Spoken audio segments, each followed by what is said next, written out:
that they support restoring their right by getting rid of the permission requirement, by getting nearly 100 legislatures to co-sponsor this idea whose time has come.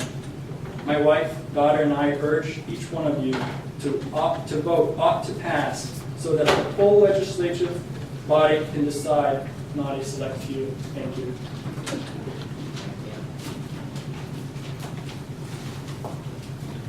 Next we have number 24. Is it Eric? Yeah. Eric, thank you.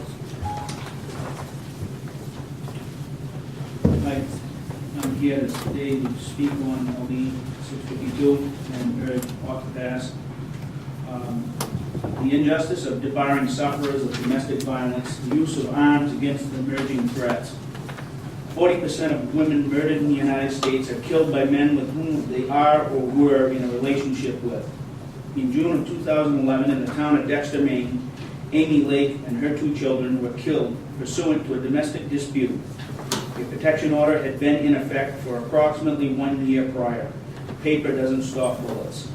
The current permitting system does not allow for a fluid response on the part of domestic violence sufferers to emerging threats. In August of 2012, Michael Bueller attempted to break into an unnamed woman's residence. She called 911 and was informed that there were no available officers to respond. The woman stated to 911 that the same man had previously attacked her and put her in the hospital. 10 minutes later, while the woman was on the phone with 911, the assailant gained access to the residence, whereupon he choked her, then raped her. Paper didn't protect her. In 1981, the Supreme Court heard Warren versus District of Columbia, a case in which 3 women were horrifically brutalized and raped over the course of 14 hours. Warren, one of the victims, contended that the police had not adequately protected her and sought damages against them. The court ruling against her reads in part, the duty to provide public services is owed to the public at large, and absent a special relationship between the police and an individual, no specific legal duty exists. The police didn't protect her and were not legally obligated to do so. In 2005, the Supreme Court heard Town of Castle Rock versus Gonzalez, a case in which an estranged husband murdered Gonzalez's 3 daughters. She sought damages against the town of Castle Rock, Colorado. The court ruled that the town of Castle Rock could not be sued for failure to enforce a restraining order. Paper didn't protect her. In response to this ruling, the National Organization for Women stated that this decision effectively gives law enforcement a green light to ignore restraining orders. It is with this testimony that I would humbly ask that we protect our society's most vulnerable citizens by allowing them to defend themselves as the need presents itself. Thank you. Thank you very much. We are on number 25, Blaine.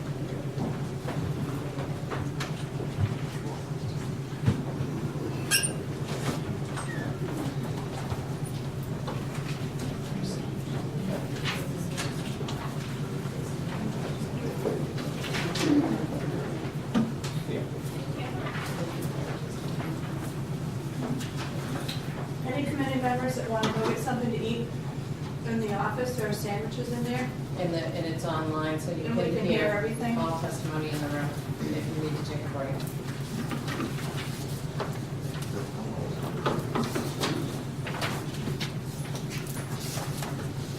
Welcome.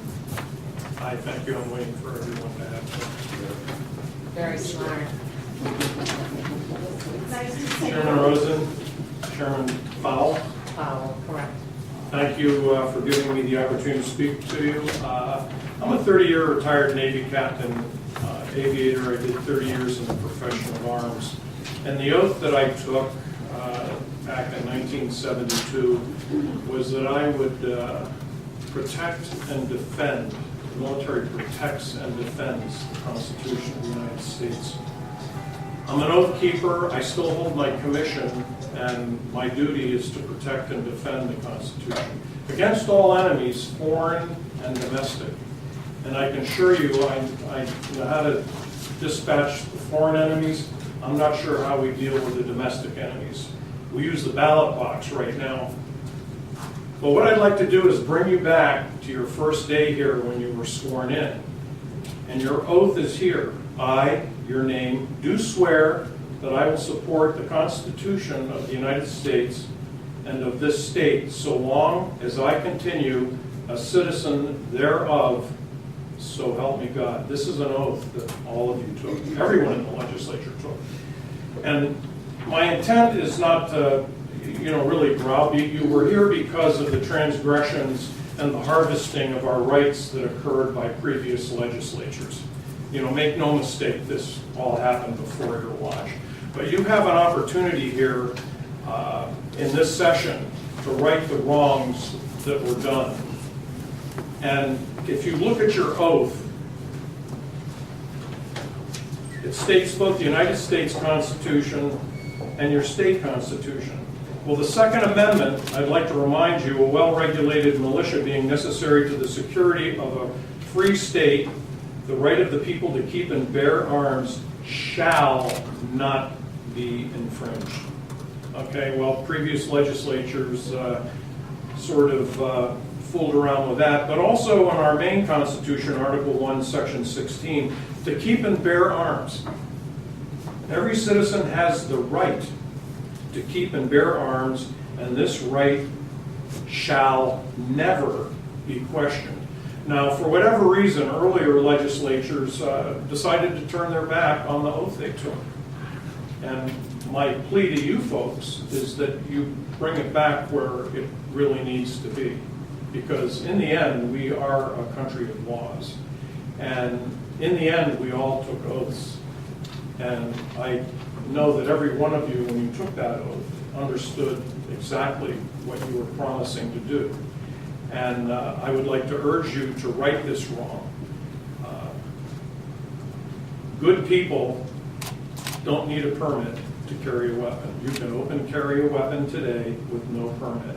But the minute you put a jacket on that covers it, you need all sorts of training. And if a woman chooses to put it in her purse, you need all sorts of training. So I would urge you to bring this back into a constitutional fold. It is your duty, and you took an oath. Thank you. Thank you. Thank you. Cass Baker? Cass Baker? Number 26.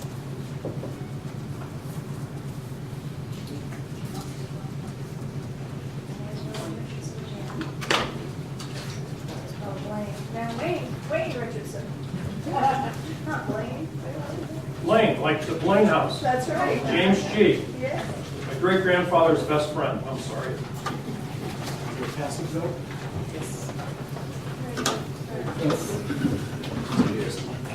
All right, the analyst will get ready to go. Somebody will get it. Both went and took a break, imagine that. I thank Senator Rosen, community members for having me here today to listen to my story. My name is Wayne Richardson. I live in South Portland. I'm a gun owner, a concealed handgun permit holder, lifelong hunter, and most importantly, I'm a dad. I am a broken father of a daughter who was killed by gun violence. When our daughter, Darian Richardson, was killed in 2010, we were devastated. We also dedicated ourselves to trying to prevent other families from the pain we have felt, the pain we continue to feel today. Darian was killed at the young age of 25. Darian was born, brought up, and educated in Maine. She had so much potential and had a whole life ahead of her. A graduate of Bowdoin College and employed by Edna Insurance. She was loving, kind, and had a smile that could light up a room. I wish each of you could have met her. The person with the power that killed Darian invaded her home at 1:30 in the morning. Shot her several times while she was sleeping in her bed. She spent 20 days in the hospital and later died from complications directly caused by the gunshot wounds. A handgun, a .45 caliber semi-automatic pistol that was used to shoot and ultimately kill my daughter, was also used to murder another young man in Portland. 1 month later. The police could not trace the gun because it was sold in a private sale. No background check, no paperwork. Darian's homicide is still unsolved to this day.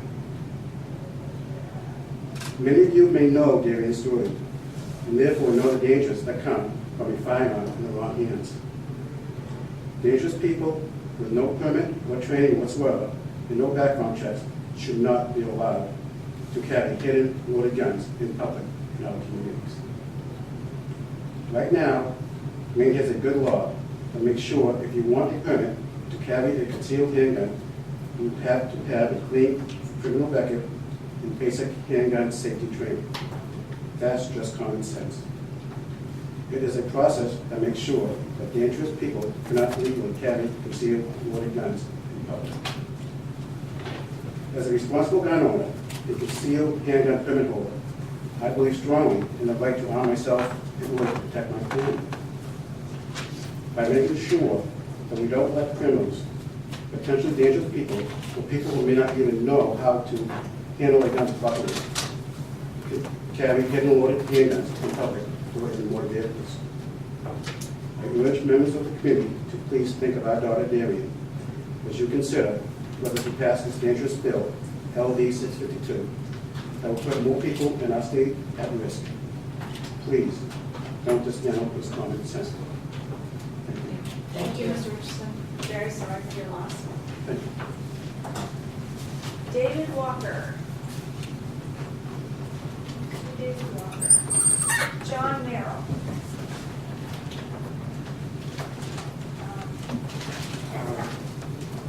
Welcome. Welcome, Senator Rosen and the committee. My name is John Merrill. I'm the president of the State Rifle and Pistol Association. And I'm here to testify basically that we're in favor of 652, and we're also in favor of 868. And I'm also in favor, even though I don't have a copy of the bill, of the one that Shaw introduced, was at 823. Yep. Because one of the things that we're finding with most of an dealer, that when we do background checks, and we get somebody from, let's say, the city of Bangor that has a permit, there's no photo on it. We have to have an ID card with a physical address and a photo on it to use it with the 4473 form, which is what they fill out for us to do a background check on. So I am in favor of the state giving the permits. And I think as far as somebody that's not going to leave the state, I mean, they really don't need to go through the process of having a permit. And I think that eventually they will take courses and things like they do in other states. And I think the people that want to leave the state and want to go to other states, that they will require a permit. And I think that the state would, the state police that do it, or the state of Maine do it, that it would be more regulated and more standard than other states would accept it. Well, thank you very much, Mr. Merrill. Mark McAllister.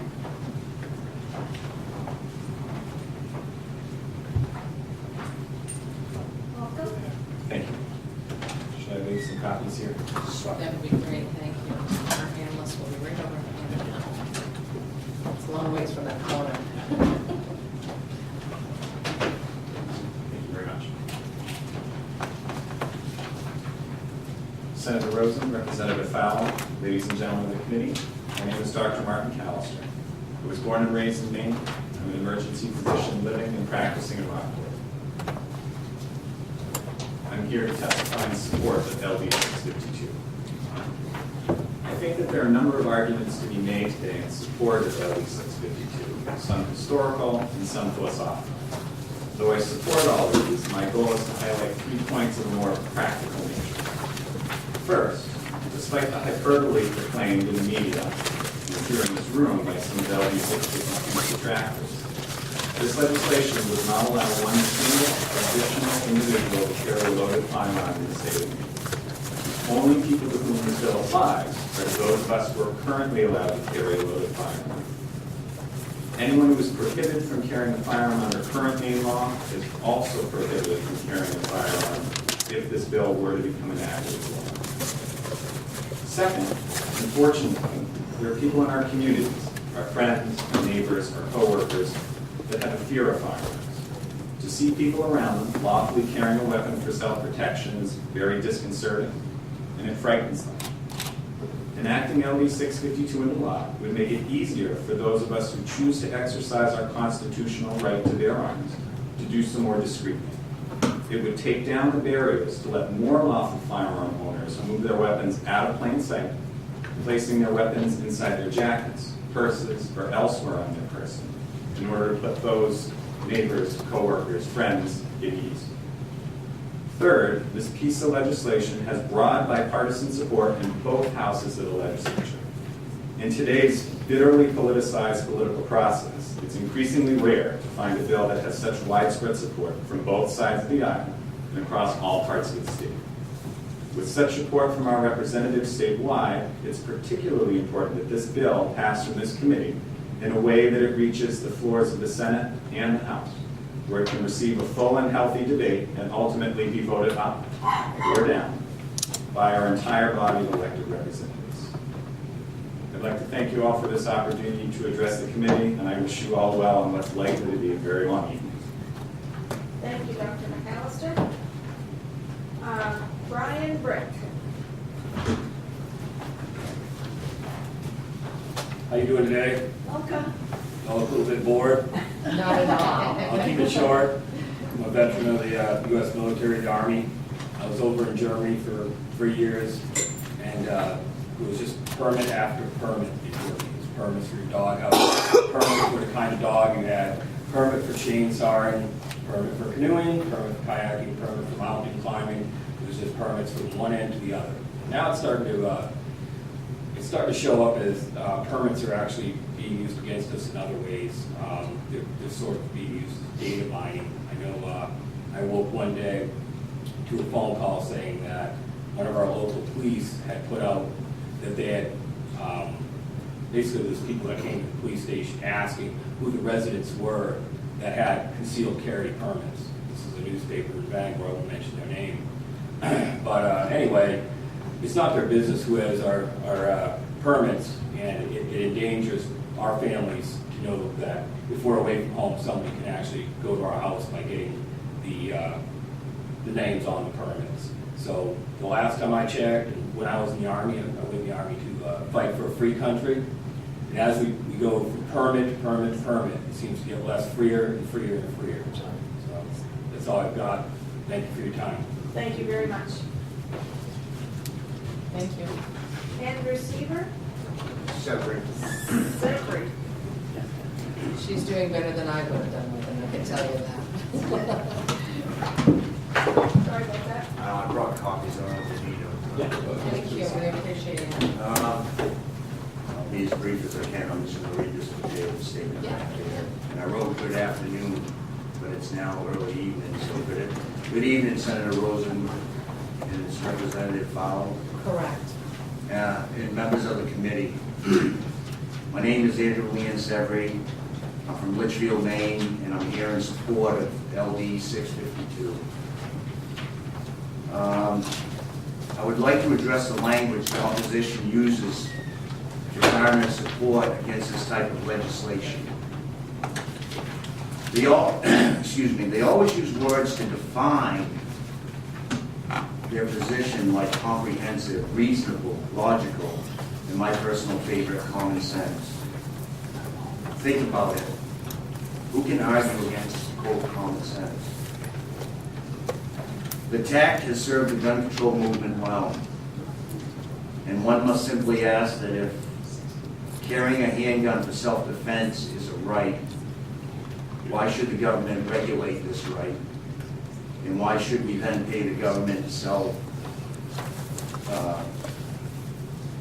this right back to us in the form of a license or permit?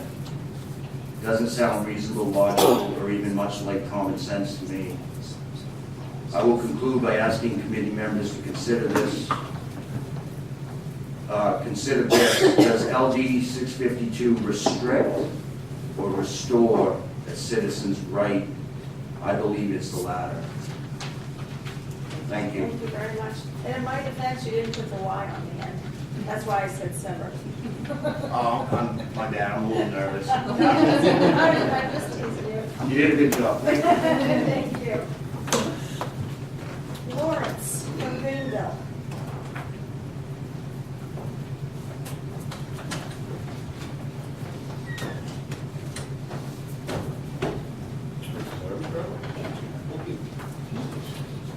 Good afternoon, Senator Rosen, Representative Powell, committee members. I've never been to something like this before. You now have my respect. I believe you earned your money. I couldn't have done this. You're still listening to me. I'm Lawrence Dubine. I'm from the most beautiful spot of the most beautiful state in the Union.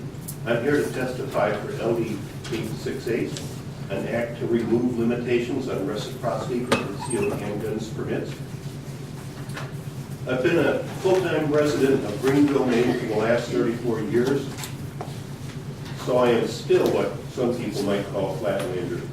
I'm in favor of LD 868 because of my own experiences with the concealed handgun permit system in Maine. Over the years that I have applied for and received a concealed handgun permit in this great state of Maine, I have been fingerprinted, photographed, questioned, my criminal background has been checked, as has my mental health background, and lastly, my police chief required me to show him that I was competent in using my handgun. I feel if a resident of another state goes through a similar vetting process, then he should be able to carry a concealed handgun in this state, if that other state will give me the same courtesy. Professor John Lott has statistics that shows that citizens that hold valid concealed handgun permits are among the most law-abiding citizens. That makes sense to me, since the process to get a concealed handgun permit involves many checks into a person's background. I ask, are these not the people we want to vacation in our great state? Similarly, greater reciprocity would aid me when I travel, and I do pick the states I will vacation in partly on their gun friendliness.